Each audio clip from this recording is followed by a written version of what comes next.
The shining moment of life, that's a wedding. It's the important day when you become the star. That's why you want to make it a memorable and wonderful event. Everyone would think so. Especially for a bride, it's something you absolutely want to succeed. But what if it gets ruined? What if the groom's family is the one who ruins it? Be grateful we're taking you as our daughter-in-law, says Ben, my father-in-law. We'll teach you proper manners. Be thankful, says Emma, my mother-in-law. My parents' word is law. Obey everything, says my husband. Could you tolerate such a thing? I'm Mary, 25 years old. I work as an office clerk at a small company. I met my boyfriend, Tom, through work. Today, we went to Tom's parents' house. We're getting married, so we came for a family meeting. Tom's parents, whom I'm meeting for the first time. Standing in front of their large house, I swallowed nervously. Don't be so tense. Relax, they're my parents, says Tom. Yeah. Do I look okay? Will they accept me? Don't worry, you'll be fine, Tom lightly says and reaches for the front door. Nervously, I enter the house. We're greeted by Tom's mom. A woman with her hair neatly tied back, giving off a calm aura. Nice to meet you. I'm Mary. First impressions are crucial, so I greet her energetically. Then, so you're Tom's. Emma says just that and retreats to the back. I'm taken aback when Tom urges me to come inside. I feel like my efforts are being undermined. In the living room, a man, presumably Tom's father, is already seated on the sofa. Hello, Dad, Tom says. Nice to meet you. I'm Mary. I greet him, thinking this must be Ben. Then, behind his glasses, sharp eyes pierce through me.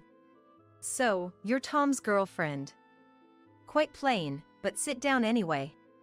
Again, I'm taken aback by his words. What? Plain? Sure, I dressed modestly today, but to say it to my face. The atmosphere is unpleasant from the start. Is this normal when meeting a son's fiancé? Amidst the awkwardness, I sit on the sofa as prompted. Tom sits next to me. An uncomfortable silence follows. Ben crosses his arms and closes his eyes, while Tom casually plays with his phone. After a while, Emma comes in with coffee. Thank you, I say, but Emma just looks at me without a word. Extremely awkward. Why is it so awkward? Thinking that these will be my in-laws makes me a bit reluctant. But marriage is about patience, right? It's not easy to get along with people from a completely different background all of a sudden. Anyway, I just need to be patient for now. It would be troublesome if they opposed our marriage because they disliked me. I stayed silent, not wanting to stir the waters. So? We've decided to get married. Tom finally spoke up when Ben urged him. Hey. It's an important conversation, and he's casually mentioning it while fiddling with his mobile phone. That's what I thought inside, but I definitely couldn't say that in front of my future in-laws. I sighed inwardly and turned back to them. I may not be perfect, but please. Why did you choose such a plain woman? Excuse me? I was about to introduce myself when Emma cut me off. And she said something unbelievable. Plain, that's what Ben called me earlier too. Tom is very handsome, as you can see. He deserves a more beautiful woman. How could our son choose someone like you? It's a shock to me as a mother. Do you understand? I'm sorry. How am I supposed to understand that? Should I say he's not that handsome? That would probably end badly. I apologized, suppressing my swirling emotions. Feeling the injustice of why I even had to apologize. But Emma's onslaught didn't stop. First of all, Tom had better marriage proposals. The daughter of a prestigious patisserie, the young lady of a major IT company. All from beautiful families.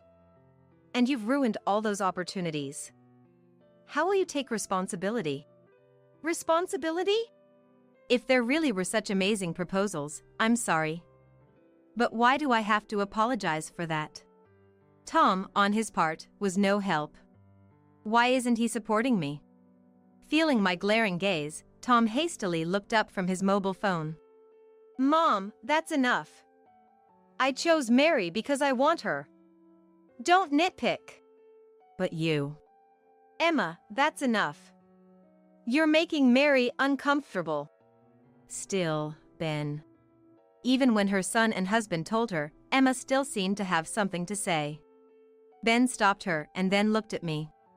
By the way, what do your parents do? My dad is a salaried worker, but my mother passed away when I was young. My father, not finding anyone he loved more than her, didn't remarry and raised me by himself. When I shared this, they looked surprised. From a single-parent family, I see. Oh, single parent, huh? What's with that tone? Both of them together. The stifling atmosphere didn't change, and that was the end of the day. My unease never cleared up until the end. Tom did say he had no intention of marrying anyone but Mary, but I could feel the mood of almost yielding to his parents' pressure. I'm feeling uneasy. This house, it's full of nothing but labeling, calling everything plain or criticizing for being from a single-parent family. I forgot the uneasiness I felt back then in the midst of the busy wedding preparations. There was just so much to do. Staying within the budget meant not all wishes could be fulfilled. I only had one chance for a dress change, so I spent a lot of time choosing the dress. I was satisfied with the flawless piece I selected. Negotiations with the venue, preparing the invitations, there were so many things to take care of. It was a hectic period at work too. Before I knew it, 3 months had passed, and the wedding day arrived. After the ceremony in the church chapel, I took a moment to breathe in the waiting room, and then my father came in. Congratulations, Mary. Thank you, Dad. His eyes were red. The walk down the aisle earlier in the church, my arm linked with his. He cried all the way until we reached Tom, the groom. Dad, you're crying too much. Can't help it. My little girl is getting married. I wish your mother in heaven could see this. I'm sure she's watching from above. Yes. It must have been tough for a father to raise a daughter alone. I had my rebellious moments during adolescence. There were things easier to consult with a mother, not so easy with a father. Our relationship strained, and at times, I rebelled fiercely.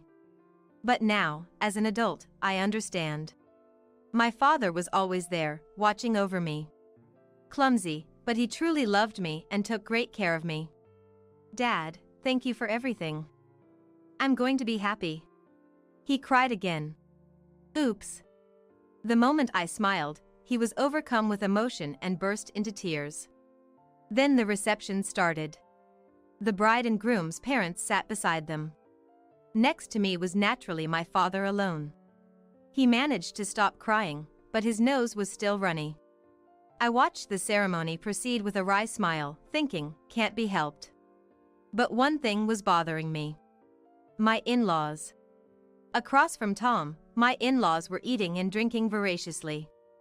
In such situations, the bride and groom are the main characters and hardly get to eat anything. You have to listen attentively to speeches from bosses and friends, and you have to smile even at dull performances. Nervous and attentive, there's no time to eat.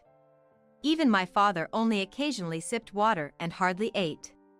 In contrast, my in-laws just kept eating. And drinking. We had arranged for quite expensive wine, but they drank it like water. It was as if they were trying to get their money's worth. With a strained face, I decided to enjoy the reception. But the incident happened right after that. It was during the candle service when we were about to express our gratitude to our parents. First, it was my turn. Me, Tom, and my father stood up. Just as I was about to read the letter I had prepared. What's this, a letter to the parents? To a single parent? What's there to say? He probably didn't even raise you properly. It's true, there's such a thing as the air freezing in a place. I felt the room freeze. Who made that remark just now? I looked around in surprise. It was Ben. Ben? As if to interrupt my astonished voice, Ben raised his tone even further. Seriously? Sending us a daughter with no manners? How do you plan to support us without a decent income? Excuse me? What is he talking about? Supporting them? I might understand if it's about Tom's support. But why does my income matter? Confused, I tilted my head, and Ben pointed at me and yelled. Listen. We're taking you as a daughter-in-law, so be grateful. If you have any gratitude, send us money every month. Excuse me? Shocked, I remained still, and then Emma spoke up. Really? Such a plain daughter, we didn't really want her. Even the dress she chose is plain, unbearably plain. Being from a single-parent family, you probably weren't raised properly. It's a good opportunity. You're becoming our daughter-in-law, so we'll teach you manners. Be thankful. Emma? Apparently, the two were completely drunk, their faces bright red. Perhaps this was their true feelings coming out. I couldn't believe my in-laws could think this way. I was just stunned. In a panic, I looked at Tom. Your parents are saying such things, but this must be a mistake, right? Support? Manners? They're just drunk, right? Verbal abuse towards his soon-to-be wife. I expected Tom to get angry, but my expectation was quickly betrayed. What? What are you talking about? My parents are saying it, so as their daughter-in-law, it's natural for you to obey, right? Excuse me? What's that supposed to mean? Don't worry, don't worry. If you follow Dad and Mom's instructions, nothing will go wrong. That's how someone outstanding like me was raised. Well, I did choose my marriage partner myself.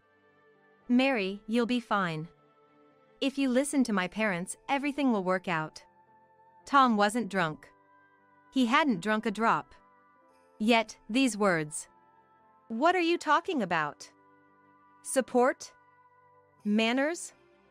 That's ridiculous. The moment I vehemently objected. Tom's face, twisted in a way I'd never seen before, loomed in front of me. Anger filled his expression. What? You don't understand? My parents' word is absolute. As their daughter-in-law, you must obey everything. Don't you get it? This is why single parent. The moment I heard Tom's words, something inside me snapped. I felt cold. It was too much. I'd had enough. In an instant, my love for him vanished. I couldn't understand what I had ever seen in this man. I turned around, feeling completely detached. And my father, seeing my face, nodded subtly. Shall we go? He said. Yes, let's. My father and I stood up simultaneously and started walking towards the exit. Wait. Tom and his parents were stunned. Hey Mary, what's this joke? You're the one joking. Don't touch me. I reflexively brushed off Tom's hand as he tried to grab me and turned towards the attendees. I apologize to everyone who took the time to come here today. Today's reception will be canceled here. We will make amends at a later date. I greeted everyone firmly and solemnly. What are you doing, making decisions on your own? Tom was panicking. Shut up. How can I continue after being ridiculed to this extent?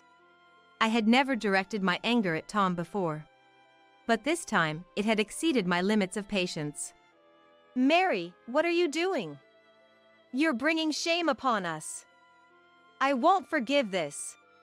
I don't need your permission. Don't you understand the atmosphere here? Continuing the reception in such a frozen venue is abnormal. At my remark, Emma hurriedly looked around. Company colleagues, relatives, friends, many acquaintances. Their gazes were cold. The three of them, subjected to a mix of astonishment and anger. It seemed they finally realized their unreasonable behavior. Emma started. It was just a little joke, she said. Too late. What joke? How can such despicable behavior happen at such an important occasion? That's right, there's a limit to making fun of someone. Marrying into a family like yours would be pitiful for the bride. You should definitely call it off. Boos started all at once. The in-laws and Tom turned pale. Then someone stepped forward. It was my father. Indeed, Mary did go through hardships. Being raised only by me might have had its inconveniences. But I believe she turned out to be a wonderful daughter. I listened silently to my father's words. At least, she's not a daughter who should be exploited and disciplined by you. What about you, after all? What's wrong with us? Parents who exploit money from their DIL, a son who doesn't even try to protect his bride. To me, it seems like you're the ones who failed in parenting. Voices of support rose from all over the venue at my father's words. The three of them, subjected to blame, turned paler. Then I stepped forward. And I said, Tom, I will not marry you. I'm better off without a family like yours. Don't involve me in your life again. At these words, Tom finally started crying, and the family of three left the venue as if fleeing. A big round of applause erupted from the venue immediately after. The applause, marking the finale of the cancelled reception, made me smile wryly as I held my father's hand, and he returned the smile. What happened afterward? Of course, the marriage was called off. Fortunately, we hadn't registered the marriage, so there was no record of divorce. Tom, I thought he might come crying and begging, but instead, he became defiant and insisted on reconciling, but of course, I politely declined with a smile. The chaotic scene at the reception quickly spread among the company and beyond, as company colleagues were also invited. He faced judgmental glances and, amidst the discomfort, was transferred to a distant rural sales office. It was essentially a demotion. Right up until he moved away. I'm sorry. You're the only one for me. I'll wait forever. He kept sending messages. I just smiled and blocked his number. Tom's parents became pariahs among their relatives. Somehow the news of their mid-reception exit spread, and they're living quietly, almost hiding in their neighborhood. Please, come and be our DIL to clear up the misunderstanding. They pleaded, but what was that all about? When they became too persistent, I warned them that I might take legal action, and they finally quieted down. Since then, the two followed Tom to the countryside. I hope they never come back. For years have passed since then. In my arms is a small life. After what happened, I thought I wouldn't marry for a while, but life is unpredictable. I met a man through work and am now living a happy married life. Mary, let me hold the baby too, says Dad. David, you just held him, it's my turn now, says Nick. You get to hold him every day, I only get to occasionally, let me have a turn, Dad protests. Both of you, it's time for the baby to sleep. You can hold him again later. I smile wryly at my father and husband vying for the baby. Feeling the baby stir in my arms, I think to myself, may your life be filled with happiness. Just like my father raised me happily. With love, as he loved me. I will protect you. Because I love you. So, may your life be filled with immense happiness.